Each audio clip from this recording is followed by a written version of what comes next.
आपका स्वागत करता हूं एसएससी मेकर के यूट्यूब चैनल में। दोस्तों इस वीडियो में आपको बताऊंगा बायोलॉजी के 25 अति महत्वपूर्ण प्रश्न दोस्तों जो बार बार परीक्षाओं में पूछे जाते हैं। दोस्तों आप कोई सा भी गवर्नमेंट एग्जाम देंगे तो आपके पेपर में ये सब प्रश्न हमेशा देखने को मिलेंगे। दोस्तों जो बार बार परीक्षाओं में प्रश्न पूछे जाते हैं, रिपीट करते हैं, उन प्रश्नों को इस वीडियो में शामिल किया हूं। इसलिए दोस्तों आप सभी प्रश्नों को ध्यान से देखेंगे और याद करते हुए चलेंगे, और जिन प्रश्नों को दोस्तों आंसर आपको पता होगा उसे आप कमेंट भी करते रहिएगा। तो देखिएगा दोस्तों, पहला क्वेश्चन मोस्ट इंपॉर्टेंट क्वेश्चन है और हमेशा दोस्तों ये प्रश्न पूछा जाता है। प्रश्न है, मानव शरीर में पाचन का अधिकांश भाग किस अंग में संपन्न होता है? तो चार ऑप्शन आपके सामने दिख रहे हैं, तो कौन सा ऑप्शन सही होगा इसे आपको कमेंट भी करना है। और इसका दोस्तों सही आंसर हो जाएगा ऑप्शन नंबर सी, यानी छोटी आंत से। ठीक है, मानव शरीर में पाचन का अधिकांश भाग किस अंग से संपन्न होता है? तो छोटी आंत से। याद रखेंगे, ये सब प्रश्न हमेशा पूछा जाता है।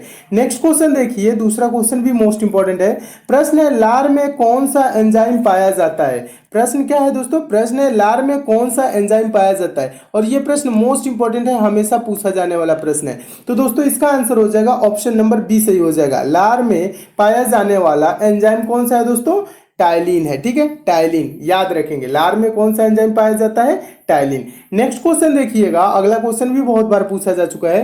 प्रश्न है, टीबिया नामक हड्डी किसमें पाई जाती है? तो आंसर हो जाएगा ऑप्शन नंबर बी, टांग में। टीबिया नामक हड्डी किसमें पाई जाती है? टांग में, यानी पैर में पाई जाती है। नेक्स्ट क्वेश्चन है, अगला क्वेश्चन भी मोस्ट इंपॉर्टेंट है, हमेशा पूछा जाने वाला प्रश्न है। मानव शरीर की सबसे लंबी हड्डी है, सबसे लंबी हड्डी या बड़ी हड्डी कौन है दोस्तों? ऑप्शन नंबर कौन सा सही हो जाएगा? डी सही हो जाएगा, फीमर, जो जांघ में पाई जाती है। ठीक है, ये सबसे मानव शरीर की सबसे बड़ी हड्डी है। और सबसे छोटी हड्डी भी पूछा जाता है तो स्टेपीज, ये कान में पाई जाने वाली हड्डी है। ठीक है, स्टेपीज ये क्या है दोस्तों? सबसे छोटी, और सबसे लंबी पूछा तो जाए तो फीमर। ठीक है, दोनों प्रश्नों को याद रखेंगे, दोनों प्रश्न हमेशा पूछे जाते हैं। नेक्स्ट क्वेश्चन देखिएगा, अगला क्वेश्चन भी इंपॉर्टेंट है, हमेशा पूछा जाने वाला प्रश्न है। प्रश्न है, मानव की पाचन नली लगभग कितने फीट लंबी होती है? मानव की पाचन नली लगभग कितने फीट लंबी होती है?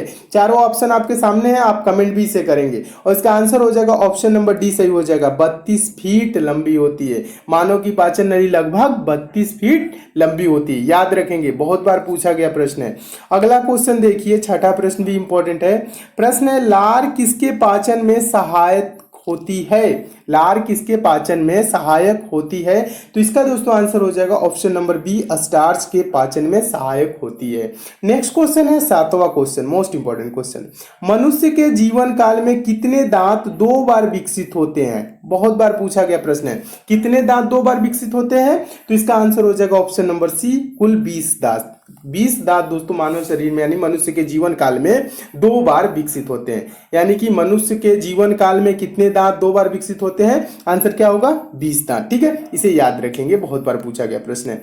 नेक्स्ट क्वेश्चन देखिएगा, सारे क्वेश्चन दोस्तों मानव शरीर से है, यानी मानव शरीर क्रिया विज्ञान से रिलेटेड है। इसमें और भी क्वेश्चन है, उसको भी मैं कराऊंगा, और जो ये सिलेक्टेड क्वेश्चन है जो हमेशा पूछे जाते हैं उन प्रश्नों को शामिल किया, इसलिए दोस्तों लास्ट तक सारे क्वेश्चन को देखते रहिए। ठीक है, 8वां क्वेश्चन देखिए, 8वां क्वेश्चन है, मानव शरीर का रक्त बैंक डॉट डॉट डॉट कहलाता है, यानी ब्लड बैंक कौन कहलाता है? ब्लड बैंक किसे कहा जाता है? तो इसका आंसर हो जाएगा ऑप्शन नंबर ए, प्लीहा को। प्लीहा को दोस्तों क्या बोला जाता है? मानव शरीर का ब्लड बैंक, यानी रक्त बैंक कहा जाता है। ठीक है, इसे भी याद रखेंगे। नेक्स्ट क्वेश्चन देखिए, 9वां क्वेश्चन है। 9वां क्वेश्चन है, सफेद रक्त कण यानी डब्ल्यूबीसी का मुख्य कार्य है। डब्ल्यूबीसी का मुख्य कार्य क्या होता है? तो आंसर हो जाएगा कौन सा? चारों ऑप्शन को पढ़ेंगे तो ऑप्शन नंबर सी सही हो जाएगा, रोग प्रतिरोधक क्षमता धारण करना। रोग प्रतिरोधक क्षमता धारण करना डब्ल्यूबीसी का मुख्य कार्य होता है। अगला क्वेश्चन है, अगला क्वेश्चन भी इंपॉर्टेंट है, 10वां क्वेश्चन। मानव शरीर में लाल रक्त कण का निर्माण कहाँ होता है? ये आपको पता होगा क्योंकि ये प्रश्न मोस्ट इंपॉर्टेंट है और हजारों बार परीक्षाओं में पूछा जा चुका है। मानव शरीर में लाल रक्त कण का निर्माण कहाँ होता है? तो इसका आंसर हो जाएगा ऑप्शन नंबर डी, अस्थि मज्जा में। अस्थि मज्जा में लाल रक्त कण का निर्माण होता है, याद रखेंगे। नेक्स्ट क्वेश्चन देखिएगा, 11 नंबर क्वेश्चन है, ये भी महत्वपूर्ण है। हीमोग्लोबिन किसका महत्वपूर्ण घटक है? तो आंसर इसका क्या हो जाएगा? चारों ऑप्शन को पढ़ेंगे तो ऑप्शन नंबर इसका ए सही हो जाएगा। हीमोग्लोबिन किसका महत्वपूर्ण घटक है? तो आरबीसी का महत्वपूर्ण घटक है, इसे भी याद रखेंगे। अगला क्वेश्चन देखिएगा, 12 नंबर क्वेश्चन है, रक्त में पाई जाने वाली धातु है। रक्त में कौन सी धातु पाई जाती है? लोहा पाया जाता है, ऑप्शन नंबर डी सही हो जाएगा। रक्त में पाई जाने वाली धातु लोहा है। इसे भी याद रखेंगे, ये भी प्रश्न बहुत बार पूछा गया है। नेक्स्ट क्वेश्चन देखिए, 13 नंबर क्वेश्चन है। 13 नंबर क्वेश्चन भी इंपॉर्टेंट है।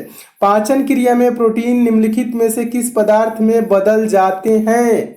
पाचन क्रिया में प्रोटीन निम्नलिखित में से किस पदार्थ में बदल जाते हैं?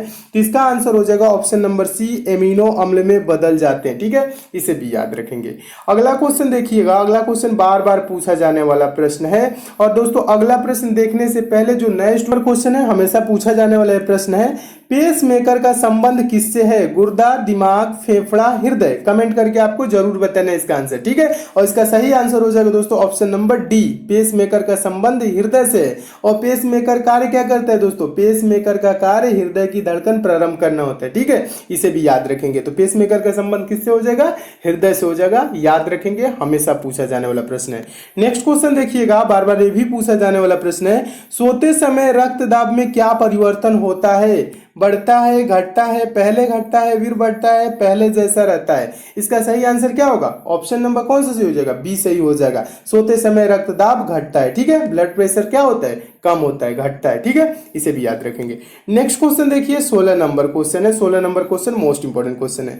मनुष्य के शरीर में हृदय को एक बार धड़कने के लिए कितना समय लगता है? इससे रिलेटेड दो प्रश्न आते हैं कि 1 मिनट में मनुष्य का हृदय कितनी बार धड़कता है? तो कुल दोस्तों 72 बार धड़कता है। अब ये पूछ रहा है एक बार धड़कने में कितना समय लेगा? तो बताइए, 1 मिनट में 60 सेकंड होते हैं और 60 सेकंड में 72 बार धड़कता है, तो एक बार धड़कने में क्या होगा? 1 सेकंड से भी कम समय, 1 सेकंड से कौन सा, यानी 0.8 सेकंड। ये आंसर हो जाएगा। ठीक है, कहने का मतलब है 60 सेकंड बटा 72 बार। ठीक है, इसे करेंगे तो क्या आएगा? 0.88 ऐसे करके आएगा। ठीक है, तो ये क्या हो जाएगा दोस्तों? ये 0.8 सेकंड याद रखेंगे। मनुष्य के शरीर में हृदय को एक बार धड़कने में कितना समय लगता है? 0.8 सेकंड। ठीक है, 1 मिनट में 72 बार। ठीक है, ये भी याद रखेंगे। अगला क्वेश्चन देखिएगा, अगला क्वेश्चन भी इंपॉर्टेंट है। प्रश्न है, प्रोटीन का पाचन कहां से प्रारंभ होता है? तो इसका आंसर हो जाएगा ऑप्शन नंबर डी, उदर से। प्रोटीन का पाचन कहां से प्रारंभ होता है? तो उदर से प्रारंभ होता है। नेक्स्ट क्वेश्चन देखिएगा, next question 18 number question, most important question, हमेशा पूछा जाने वाला प्रश्न। ये बहुत बार परीक्षा में पूछा गया प्रश्न है। मानव मस्तिष्क में बुद्धि का केंद्र है। बुद्धि का केंद्र कौन है? इसका आंसर कौन सा हो जाएगा? ऑप्शन नंबर बी सही हो जाएगा, सेरेब्रम। ठीक है, सेरेब्रम क्या होता है दोस्तों? मानव मस्तिष्क में बुद्धि का केंद्र है। ठीक है, इसे भी याद रखेंगे। अगला क्वेश्चन देखिएगा, अगला क्वेश्चन भी पूछा गया प्रश्न है, मूत्र का पीला रंग किसकी मौजूदगी के कारण होता है? मूत्र का पीला रंग किसकी मौजूदगी के कारण होता है? तो इसका आंसर क्या हो जाएगा? ऑप्शन नंबर कौन सा सही हो जाएगा? ऑप्शन नंबर डी सही हो जाएगा, यूरोक्रोम। ठीक है, यूरोक्रोम के कारण मूत्र का पीला रंग होता है। ठीक है, इसे भी याद रखेंगे। 20वां क्वेश्चन देखिएगा, 20वां क्वेश्चन भी इंपॉर्टेंट है। 20वां क्वेश्चन है, मानव शरीर में सबसे छोटी अंतःस्रावी ग्रंथि कौन सी है? मानव शरीर में सबसे छोटी अंतःस्रावी ग्रंथि पूछ रहा है, तो इसका आंसर क्या होगा? ऑप्शन नंबर कौन सा सही हो जाएगा? सी सही हो जाएगा, पीयूष ग्रंथि। मानव शरीर में सबसे छोटी अंतःस्रावी ग्रंथि पीयूष ग्रंथि।